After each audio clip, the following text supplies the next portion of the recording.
Power of a warrior. Power of a dragon.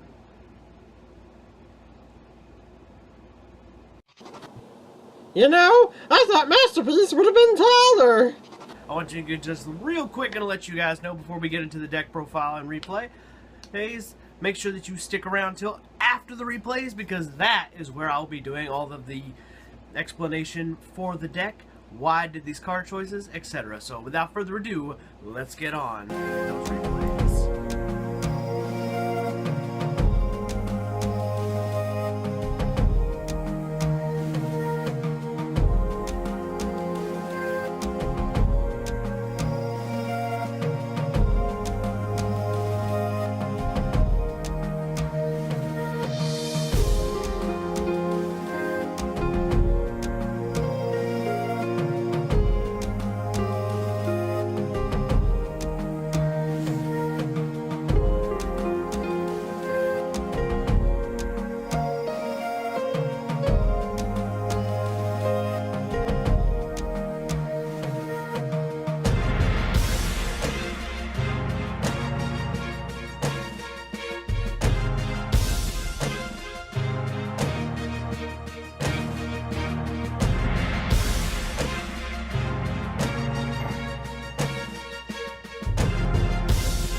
And there you have it, guys.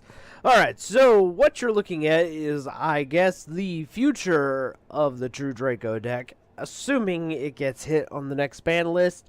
That's a big assumption, I know, but just in case, I've got your backup plan. This deck does not, as you can see, does not contain a single Draconic Diagram or Masterpiece. Instead, we've gone for more of a stunny variant with, you know, a lot of no special summoning. The Pachycephalo here, the barrier statue of drought. This is just kind of slapped together out of the True Draco cards I have with some random commons I happen to have.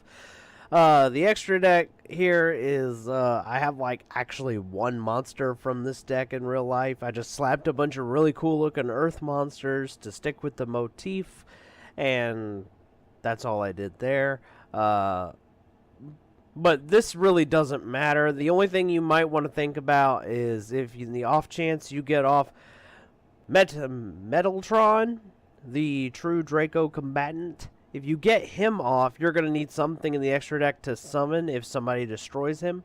So I recommend something with a lot of attack points, possibly a negation effect of some kind, hence the Naturia stuff and this old Universal Force Gaia here, or something with a hell of a lot of attack points. So Master of Oz, for example, I think there's a bunch of like monsters you can pick from that are just high attack points. The rule is it has to be earth, wind, water, or fire if you want to get out if Metaltron gets destroyed. Yeah, that's the only rule. And obviously you can't do it if Seal of Orichalcos is out. But there's a lot of leeway here. You don't have to play this exactly the way I'm playing it. This is just a budget-friendly alternative route for the True Draco deck. We got one Amano Iwado. I'm not exactly sure, but it's a common, so it can't be worth that much. I wouldn't pay more than $1 for one of these. These guys come common. This card's common. To search out these guys, you got 3 rock monsters to reveal, so that's really cool. We got the Eater of Millions to get rid of problem monsters. Pot of Duality for extra consistency. And then, of course, you know, you have all the True Draco stuff. And lose a turn, it's basically a trap version of these two monsters. If you want a playset, you can go with a playset of Pachycephalo. Like I said, I mostly slapped this deck together with cards I actually have. And as you saw, it actually works. I pretty much have everything that you see here, except for, like, the extra deck here. I might have some of these guys, and I'm not sure, but the only one I know for sure I have is Master of Oz and Gaia here. But I just filled, like I said, I just filled it up with a bunch of earth monsters, so, you know, to stick with an earthy motif, so to speak. But as you saw, it works.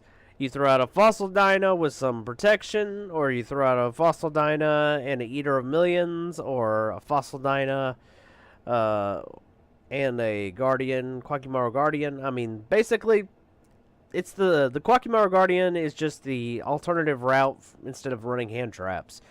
You can throw out this guy, continue your plays. If they try to drop an Ash Blossom, negate it. You're going to be able to get an extra normal summon with your spells here, your True Draco spells. So that's ultimately the goal. Or, depending on what you open, you can just drop a Pachycephalo here and watch your opponent scream. As they are now unable to special summon anything. Or if you, worst case scenario, is just all against the Pendulum Magician player. I said it. And they just, I guess they didn't expect it, which is good news for me. Like, ha! Blew up your board. As you can see, the deck does work. It's really fun. It's not all that hard to figure out. It's basically just a stun variant of True Draco. And I would recommend you guys to check it out, play it. Maybe make the upgraded version if you happen to have it. Like, obviously, you could take out Dark Hole, throw in Regeki, and play various other more competitive cards if you so wish. Alright, guys. This has been my budget True Draco deck. I hope you guys enjoyed the video. Make sure you like the video. Comment down below on how you think I can improve the deck or another deck you would like to see. Also, YouTube has changed the algorithm, so make sure you hit that bell button so you know when I upload a video. I've been 10,000 of Wagio, your friendly neighborhood Yu-Gi-Oh! Superhero, and I will see you Sunday. Peace, guys.